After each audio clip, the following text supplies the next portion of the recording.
কৰ্ণাটকত নিৰ্বাচনী প্ৰচাৰত ব্যস্ত প্ৰিয়ংকা গান্ধীৰ নতুন ৰূপ। কৰ্ণাটকৰ ৰেষ্টুৰাঁত ডোছা বনাইছে প্ৰিয়ংকা গান্ধীয়ে। ৰাজনীতিৰ পিঠাগুৰিৰে নিৰ্বাচনী ডোছা প্ৰিয়ংকাৰ। মহীশূৰৰ এখন দক্ষিণ ভাৰতীয় ৰেষ্টুৰাঁত পুৱাই প্ৰিয়ংকা গান্ধীয়ে বনাইছে ডোছা। কংগ্ৰেছৰ হেভিৱেইট নেতা ডি.কে. শিৱকুমাৰৰ হৈ প্ৰিয়ংকা গান্ধীয়ে নিৰ্বাচনী প্ৰচাৰ চলাইছে আৰু নিৰ্বাচনী প্ৰচাৰ অভিযানত নতুন ৰূপত দেখিবলৈ পোৱা হ'ল প্ৰিয়ংকা গান্ধীক। এখন ৰেষ্টুৰাঁত ডোছা বনাইছে প্ৰিয়ংকা গান্ধীয়ে। এনেদৰে ৰেষ্টুৰেণ্টে গৈ ৰেষ্টুৰাই গৈ মানুহৰ পদূলিয়ে গৈ প্ৰচাৰ অভিযানত নামিছে প্ৰিয়ংকা গান্ধী আৰু তেনে সময়তে দেখিবলৈ পোৱা হ'ল এই নতুন ৰূপ। কৰ্ণাটকৰ এই ৰেষ্টুৰাঁখনত ডোছা বনালে প্ৰিয়ংকা গান্ধীয়ে। এয়া যেন ৰাজনীতিৰ পিঠাগুৰিৰে নিৰ্বাচনী ডোছা বনালে প্ৰিয়ংকাই। মহীশূৰৰ এখন দক্ষিণ ভাৰতীয় ৰেষ্টুৰাঁত পুৱাই প্ৰিয়ংকা গান্ধী উপস্থিত হৈ সকলোৰে দৃষ্টি আকৰ্ষণ কৰিলে। কংগ্ৰেছৰ হেভিৱেইট নেতা ডি.কে. শিৱকুমাৰৰ হৈ প্ৰিয়ংকা গান্ধীয়ে চলালে এই ব্যতিক্ৰমী নিৰ্বাচনী প্ৰচাৰ।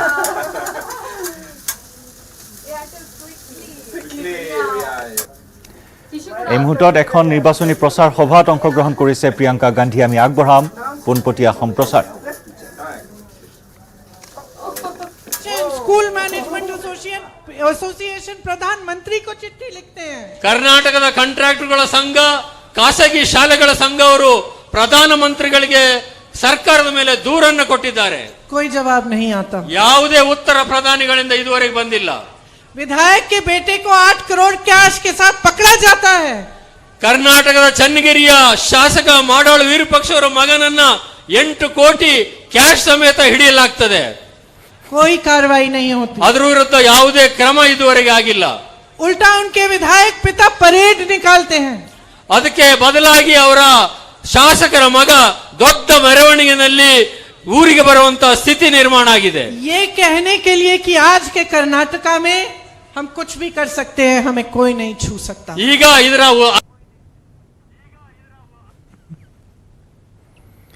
এয়া প্ৰচাৰ সভাত অংশগ্ৰহণ কৰি বিজেপিক ক্ষুৰ্ধাৰ সমালোচনা কৰিছে প্ৰিয়ংকা গান্ধীয়ে। এনেদৰে নিৰ্বাচনী প্ৰচাৰ অভিযানেৰে দৃষ্টি আকৰ্ষণ কৰিছে প্ৰিয়ংকা গান্ধীয়ে। জোৰদাৰ প্ৰচাৰ অভিযানত নামিছে কংগ্ৰেছ। কৰ্ণাটক বিধানসভা নিৰ্বাচনৰ বাবে অহা 10 মেত অনুষ্ঠিত হ'ব কৰ্ণাটক বিধানসভা নিৰ্বাচন। এটা পৰ্যায়তে অনুষ্ঠিত হ'ব নিৰ্বাচন।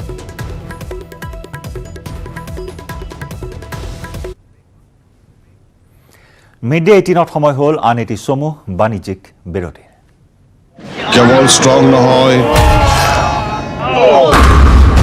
মাইথান ষ্ট্ৰং।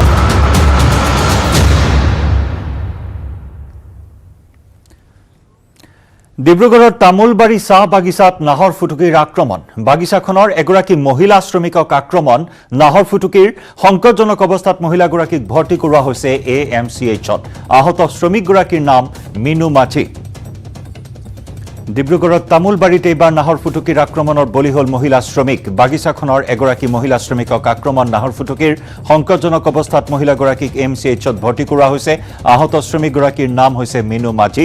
এনেদৰেই ৰাজ্যৰ বিভিন্ন প্ৰান্তত বৃদ্ধি পাইছে বাঘ মানুহৰ সংঘাত। এটি 7 বছৰীয়া শিশুৰ মৃত্যু হৈছিল কালিৰ দিনটোত বাঘৰ আক্ৰমণত। এইবাৰ ডিব্ৰুগড়ৰ ঘটনাত ডিব্ৰুগড়ত তামোলবাৰী চাহ বাগিচাত নাহৰ ফুটুকীৰ আক্ৰমণ। এগৰাকী মহিলাগৰাকীৰ অৱস্থা সংকটজনক। অসম মেডিকেল কলেজ হাস্পতালত ভৰ্তি কৰোৱা হৈছে মিনু মাঝি নামৰ মহিলা শ্ৰমিকগৰাকীক।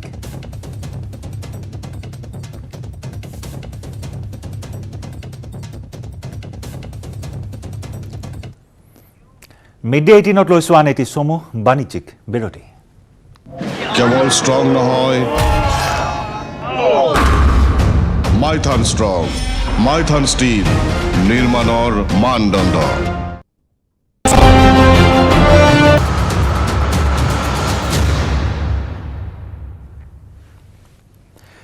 তিনিচুকীয়াৰ মাকুমত IED উদ্ধাৰ। বাইপাছৰ অভাৰব্ৰিজৰ তলত উদ্ধাৰ কৰা হয় IED। বোমা বিশেষজ্ঞই নিষ্ক্ৰিয় কৰিলে IEDটো। দীৰ্ঘ সময় যান বাহন অহা যোৱাত বাধা প্ৰদান কৰে সেনা আৰক্ষীয়ে।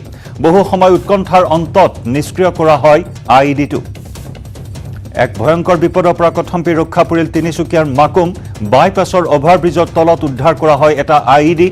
বোমা বিশেষজ্ঞই নিষ্ক্ৰিয় কৰিলে IEDটো। দীৰ্ঘ সময় যান বাহন অহা যোৱাত বাধা আৰোপ কৰে সেনা আৰক্ষীয়ে। কটকটীয়া নিৰাপত্তা বেষ্টনীৰ মাজত IEDটো নিষ্ক্ৰিয় কৰে বোমা বিশেষজ্ঞৰ দলে। দীৰ্ঘ সময় ধৰি তীব্ৰ বোমাতংক আৰু উৎকণ্ঠাই বিৰাজ কৰে। বহু সময় ধৰি চলা উৎকণ্ঠাৰ অন্তত নিষ্ক্ৰিয় কৰিবলৈ সক্ষম হয় বোমা বিশেষজ্ঞৰ দলে এটা শক্তিশালী আইডি উদ্ধাৰ হয় আৰু তাৰ পিছতে মাকুমত হুৱা দুৱা লাগে লগে লগে খবৰ দিয়া হয় সেনাক লগে লগে খবৰ দিয়া হয় আৰক্ষীক ঘটনাস্থলীত সেনা আৰক্ষী উপস্থিত হয় বোমা বিশেষজ্ঞৰ দল উপস্থিত হৈ আইডিটো উদ্ধাৰ কৰে আৰু বোমা বিশেষজ্ঞই নিষ্ক্ৰিয় কৰিবলৈ সক্ষম হয় আইডিটো ইয়াৰ লগে লগে স্বস্তিৰ নিশ্বাস এৰিলে ৰাইজে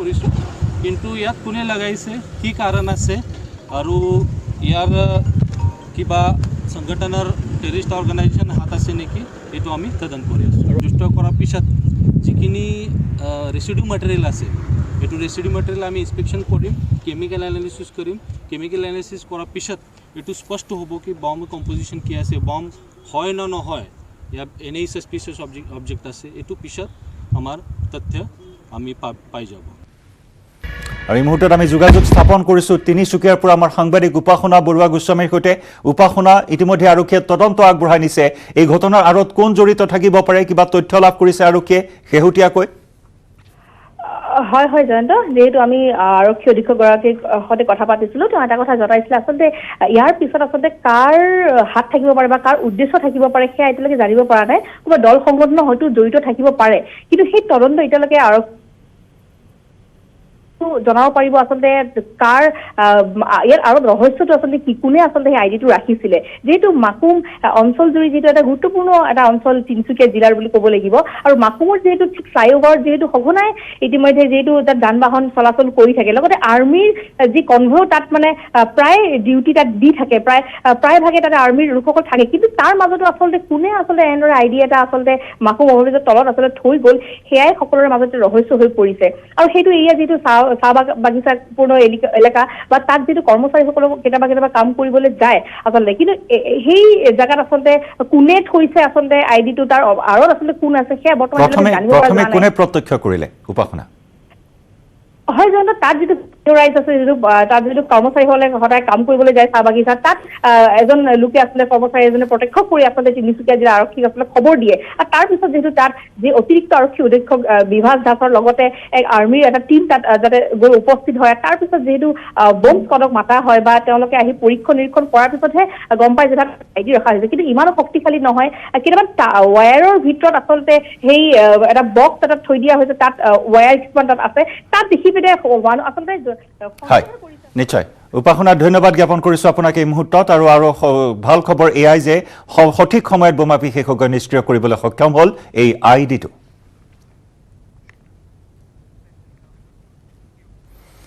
হাতত পিষ্টল লৈ বিদ্যালয়ত প্ৰৱেশ এজন লোকৰ পিষ্টল আৰু এচিড বোম লৈ শ্ৰেণীকোঠাত লোকজনে চলাইছে তাণ্ডৱ কলকাতাৰ মালদাত সংঘটিত হৈছে এই ঘটনা ছাত্ৰ ছাত্ৰীৰে ভৰি থকা শ্ৰেণীকোঠাত সোমাই পিষ্টল লৈ আতংক তথা সন্ত্ৰাস চলালে লোকজনে শিক্ষকলৈ পিষ্টল টুৱাই হুলস্থুলীয়া পৰিৱেশৰ সৃষ্টি কৰে লোকজনে পুলিশ এবং মহকুমা শাসক তিনি এসে পৌঁছেছেন তাৰ কাৰণে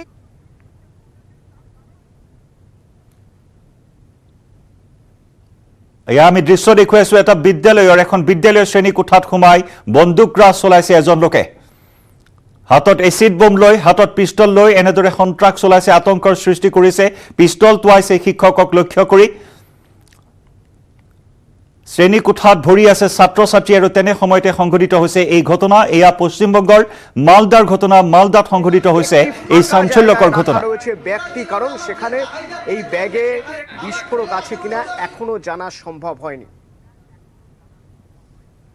পরীক্ষায় সেরা ফল করতে কাৰণ এতিয়াও জানিব পৰা হোৱা নাই কি কাৰণে এই সন্ত্ৰাস চলালে আতংক বিয়পাইছে এই লোকজনে হঠাৎ কিয় এনেধৰণৰ হুলস্থুলীয়া পৰিৱেশৰ সৃষ্টি কৰিলে তাৰ তথ্য এতিয়াও পোহৰলৈ অহা নাই কিন্তু যি দৃশ্য আমি এই মুহূৰ্তত আগবঢ়ালো এই দৃশ্যক লৈ এতিয়া সমগ্ৰ পশ্চিমবংগতে তোলপাৰ লাগিছে কিয়নো ছাত্ৰ ছাত্ৰীৰে ভৰি আছে শ্ৰেণীকোঠা আৰু তেনে সময়তে হাতত উদ্যত মাৰণাস্ত্ৰ লৈ আতংকৰ সৃষ্টি কৰিছে লোকজনে সন্ত্ৰাস চলাইছে হাতত কেৱল পিষ্টলেই নহয় এচিড বোম আছে হাতত এই লোকজনৰ কি কাৰণত এনেদৰে শ্ৰেণীকোঠাত সোমাই সন্ত্ৰাস সৃষ্টি কৰিলে সেই তথ্য এতিয়াও জানিব পৰা হোৱা নাই কলকাতাৰ মালদাত সংঘটিত হোৱা এই ঘটনাক লৈ সমগ্ৰ পশ্চিমবংগতে এতিয়া তীব্ৰ চাঞ্চল্যই বিৰাজ কৰিছে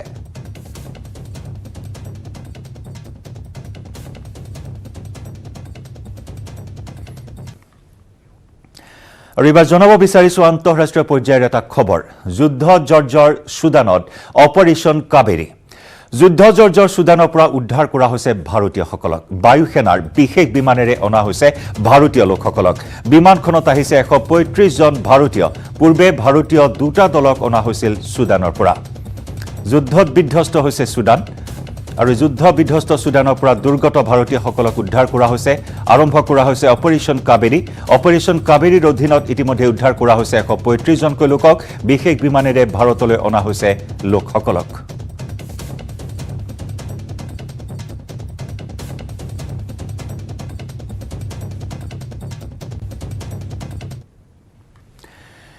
মৰিয়নিৰ খেৰমীয়া চাহ বাগিচাত উত্তেজনা বাগিচাৰ কাম বন্ধ কৰি শ্ৰমিকে ঘেৰাও কৰিলে কাৰ্যালয় মহিলা শ্ৰমিকক বিভিন্ন প্ৰলোভনেৰে অনৈতিক কাৰ্যকলাপত লিপ্ত হ'বলৈ বাধ্য কৰোৱাৰ অভিযোগ বাগিচাখনৰ কৰ্মচাৰী অঞ্জন ফুকনৰ বিৰুদ্ধে উত্থাপন হৈছে অভিযোগ 24 ঘণ্টাৰ ভিতৰত অঞ্জন ফুকনক চাকৰিৰ পৰা বৰখাস্ত কৰাৰ দাবীৰে এই প্ৰতিবাদ ঘটনাস্থলীত মৰিয়নি আৰক্ষী উপস্থিত হৈ নিয়ন্ত্ৰণ কৰে পৰিস্থিতি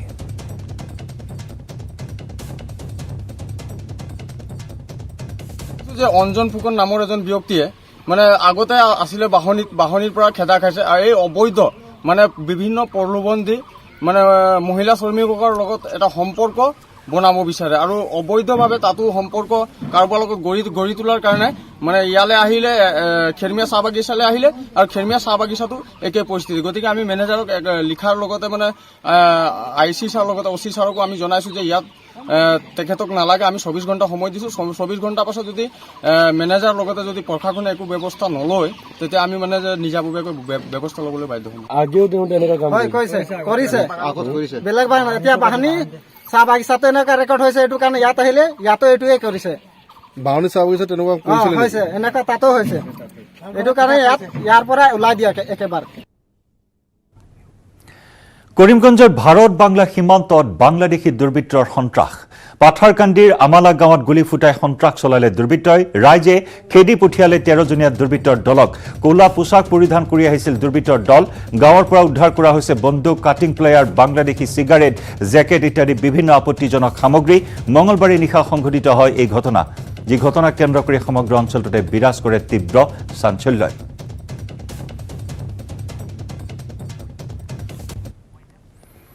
ইয়াৰ সৈতে সময় হ'ল মিড ডে 18 পৰা বিদায় লোৱাৰ নমস্কাৰ কেৱল ষ্ট্ৰং নহয়